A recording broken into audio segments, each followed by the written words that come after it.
What are the steps to get venture capital?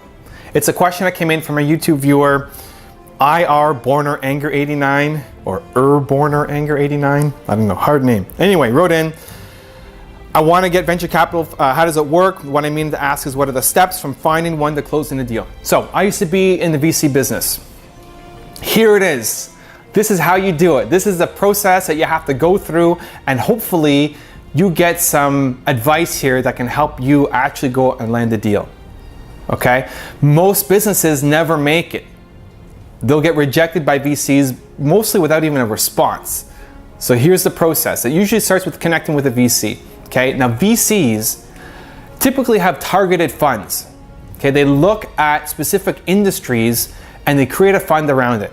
So when you are researching your VCs, you can go online, you can find out all the different venture capitalists out there. You can see who's recently raised a fund. Do they have money? If they don't have any open money, then you can make a connection, but they're not going to invest in you. So focus on the ones that have money. Next, see if they have an interest in your industry. VCs want to see rapid growth. They want to see at least 30% a year return on their investment. Not in the first year, but compounded for when they exit. And they want to be able to get out of your business in 5 years. So that's being acquired, that's going IPO, that's management buyout, whatever it is. So you have to have a business that can throw off those kinds of returns. So it's typically something like software or technology. If you can't ramp up fast enough, it's not that you don't have a great business, it's just not a great business for venture capitalists. So this is all still part of a research phase. I haven't even gone and contacted them yet. The last thing I would do is look at, do they have any portfolio companies already who you can help? So have they already invested money into a business, into a different startup that you can give some advice, some momentum, some guidance, some help with somehow? If the portfolio companies can work together, then you're not just bringing an investment opportunity to them, you're bringing a new partnership that can already help someone they've already put money into. So you're bringing more to the table. Okay, once you've found these different VCs, the next step is to reach out and contact them. And that's pretty easy.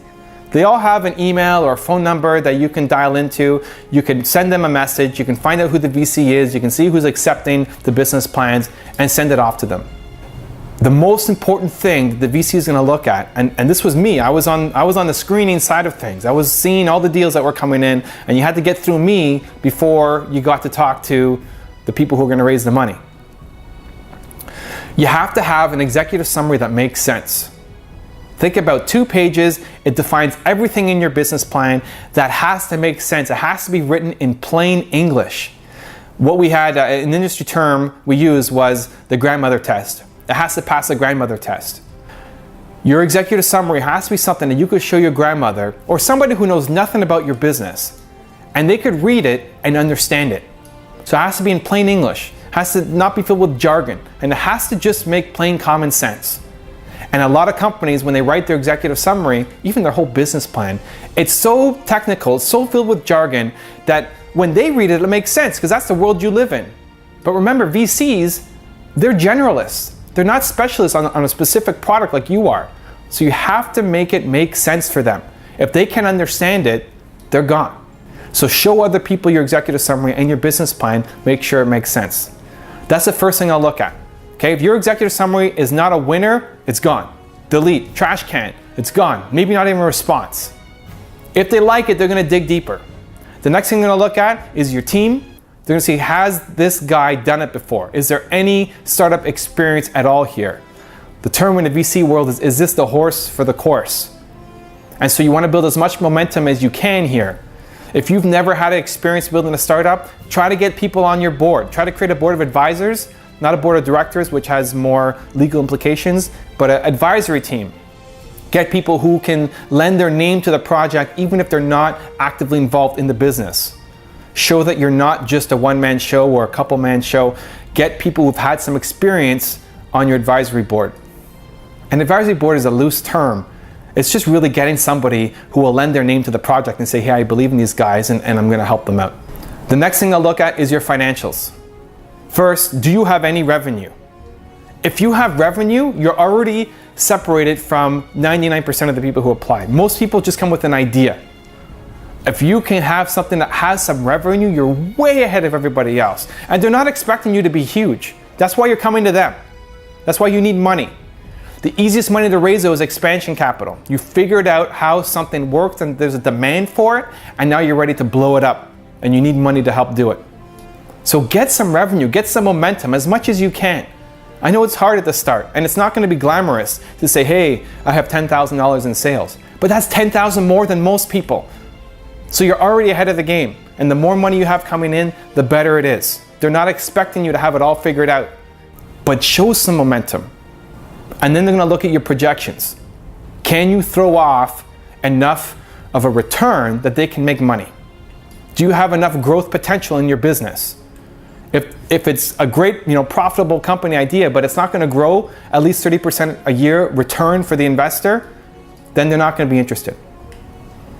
And then they're going to look at the rest of the plan. So it starts with the executive summary, then the management team, then the financials, and then the rest of the plan.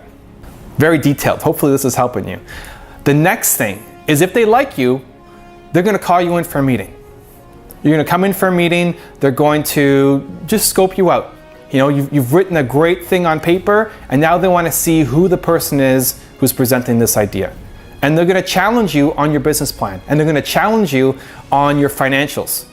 And you better have an answer for everything. Every number in your financial statement, you have to have a reason for it. And I know a lot of it you're picking out of the air, but you have to be able to back it up. Where you're spending the money has to be clearly defined. How much do you need?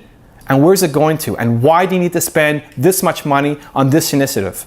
You have to have solid answers for that. If you waver, you're not going to get the money. They're not going to think you have the confidence to build this thing up. So practice, drill it, be able to explain every single number, every line in your executive summary, in your business plan you have an answer for. Practice, practice, practice, and it'll help you win the pitch. If they like you, so that first meeting goes well, the next thing they're going to talk about is evaluation. Now that should already either be in your business plan or you have a clear sense of what it's going to be. Because if they don't like your valuation, then they're not going to fund you. Before they waste any more time, they have to know how much it is that you want and how much of the company they're going to get for it. And know what your bottom line number is. You know what you are willing to accept and what you are not willing to accept, what you're going to walk away from. If you can agree on that, all of that, they like your valuation, they like your plan, they like meeting you, all of that's gone really well, the next thing they're going to do is due diligence. And this is usually a couple weeks. They're going to dive deeper into your business. They're going to learn more about your industry, learn about your competition. They will ask for more records and information for your company. If you have an office, they're going to want to see it. You have a team, they're going to meet them.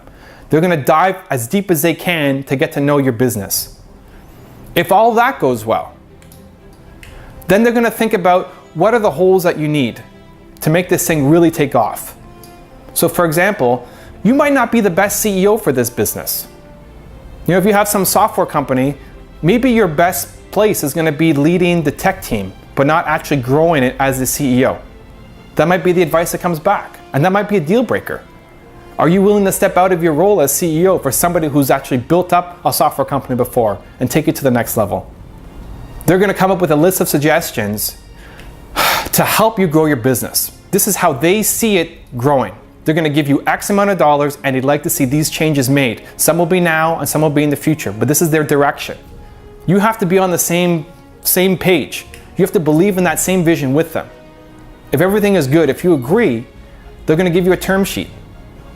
They're going to say, this is how much money we're going to invest, this is the valuation, and you're going to have a limited amount of time, very short, to make a decision yes or no. Because what they don't want to happen is you shop the deal. So you get a term sheet from one VC and then go to another one and say, hey, this VC gave me this deal, so can you do better? So you have a really small window to make a decision. And then from there, you say yes to the one that you like, and you go forward. So that's kind of A to Z of how to raise money from a venture capitalist. The biggest challenge typically is right up front, because 99% of business plans don't get pulled in for that first meeting. So really do a good job with your executive summary, with your business plan, the management bios, the team you've built, and the financials, and hopefully some revenue momentum, and that'll give you your best chance of getting that first meeting. And it's up to you to seal the deal. If you have any more questions about it, leave it in below, leave it in the comments, and I'm happy to walk you through it. That's kind of a high-level overview of the whole process in a couple minutes. For those of you watching, like the video, thumbs up below. I'll do more for you. And I want to hear what you have to think. Leave a comment underneath. Let me know. You have a question, leave it below. I'll make a video response for you guys. Thank you so much, and I'll see you soon.